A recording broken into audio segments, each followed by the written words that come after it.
Hello YouTube. I'm here today to attempt to elucidate a very basic, a very tentative definition of atheism, of my atheism. Instead of giving you an academic definition, what I was planning to do is to highlight how I think about it, and in doing so, hopefully give you an avenue to think about the issue and to think about atheism, because if there is any word that is misinterpreted on YouTube, it's that one simple word, atheist. Now, if you view YouTube videos regularly, you quickly come to the realization that YouTube has no shortage of skeptics. Atheists abound here, and as we speak, various people are taking issue with various religions for various reasons. Some people take issue with religion because of the personal experiences that they've had with religion, or with religious believers. Others take issue with religion because it's not scientifically accurate. And yet others take issue with religion because it's not historically accurate, or because many of its foundational claims are not historically evidenced. Some people take issue with religion because it's illogical, and others take issue with religion because it's irrational, both being people who take issue with religion because of philosophy. I'm here today, the purpose of this video is to tell you that none of this is actually necessary. You don't need to be particularly critical. You don't need to know that much about science, you don't need to know that much about philosophy, and you certainly don't need to know that much about history. All you really need is to apply the same type of common sense reasoning that you apply to everything else of significance in your life to religion. Once you do this, religious claims and religion itself will appear vacuous to you, because the explanations that you use to defend religion will cease to have any meaning whatsoever. Right now, somebody watching this video is probably yelling something at the screen. Some viewer of a religious persuasion is probably saying something like, "My words are offensive." Maybe they're saying that they were always raised to be religious and that religion is part of their identity. Or they might be saying that religion makes them happy. This same viewer may rationalize their religious faith by saying that I cannot directly disprove religious claims and hence they must be accepted. Or he may say something like religion is the foundation of morality. And without religion, we would all become mindless, thoughtless beasts preying on one another at every available opportunity. Finally, this religious apologist in my mind might say something like, religion gives my life meaning, and without God my life would be purposeless. These are classic justifications, the kind of justifications you hear over and over again. Yet, when you look at them closely, when you apply to them the same kind of reasoning that you apply to everything else of significance to your life, you realize that they are entirely pointless. Take, for example, suppose you and I were chatting over a beer and I happened to say that your partner was cheating on you. You probably won't take me seriously. Maybe you'll say that Franky's had a bit too much to drink and doesn't know what he's saying. But chances are, if you actually care about what I'm saying, if what I'm saying has any significance to you whatsoever, the next words out of your mouth are going to be, how do you know? On the other side of this question, I would have to present some kind of concrete reasoning for why I think your partner's cheating on you. It wouldn't be good enough for me to say that I believe it. I would have to give you a reason, an explanation based on something that I already know. Now, if we revisit our classic religious explanations and justifications, we'll realize that none of them actually work in this circumstance.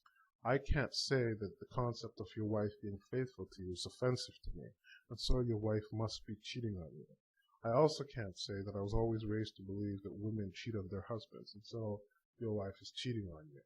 I can't say that your wife cheating on you makes me happy, and so she's cheating on you. And I can't say that because you cannot prove that your wife is not cheating on you right now, that she's cheating on you.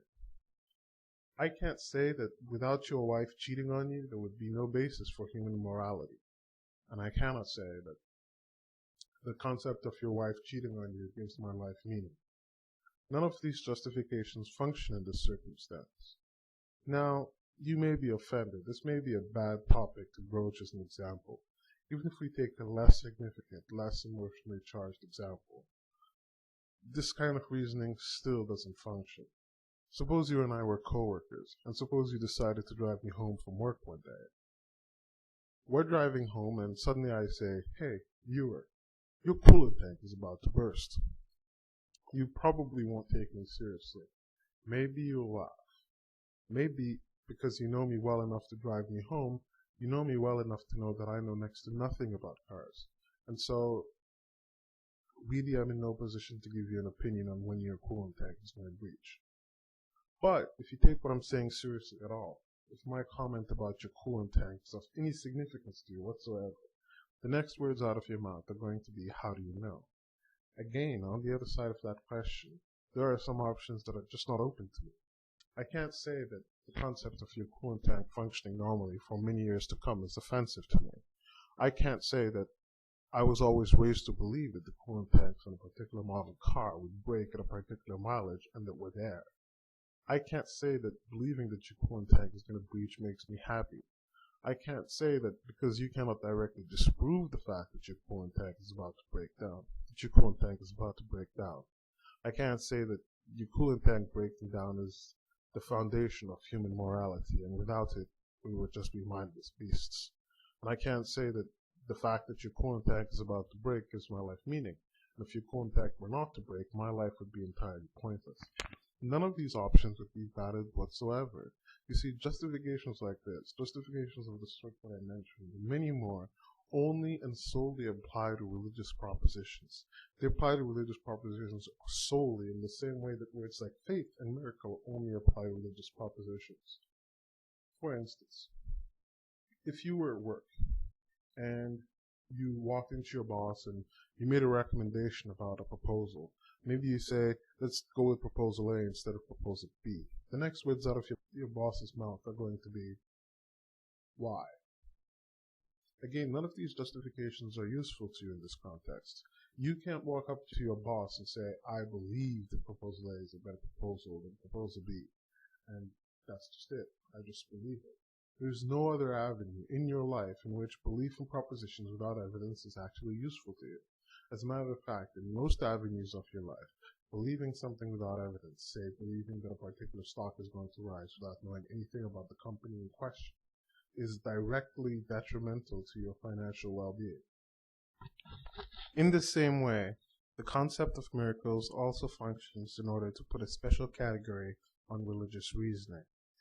If you point out to a religious person that one man and his sons gathering all the animals on earth on a boat, keeping them for a year on that boat, and then depositing them back right where they belong, or that somebody splitting the Red Sea, or that somebody living for a while in the belly of a fish, are completely unrealistic propositions, they will probably come back with the popular but condescending, that's why it's a miracle. In other words, this is believable simply because it is so extraordinary. If it wasn't this extraordinary, it wouldn't be a miracle. This kind of reasoning applies to almost anything else. Suppose I walked up to you and told you that my neighbor grew wings and flew around my neighborhood at night. You would probably think I'm crazy, but if you take me seriously, you will investigate the issue. You'll ask me how I know, and I'll tell you that I saw my neighbor flying around my neighborhood. We'll find my neighbor, and you'll probably point out to me that my neighbor doesn't actually have wings, at which point I may be tempted to say something like, well, my neighbor doesn't have wings now. If my neighbor always had wings and he always flew around the neighborhood, it wouldn't be much of a story now, would it? In other words, the entire concept of a miracle is shaped so that the reasoning that applies to its analysis would be different from the reasoning that you apply to everything else that is of significance to you in your life. And that alone makes them suspect. In conclusion, my definition of atheism is not that significant.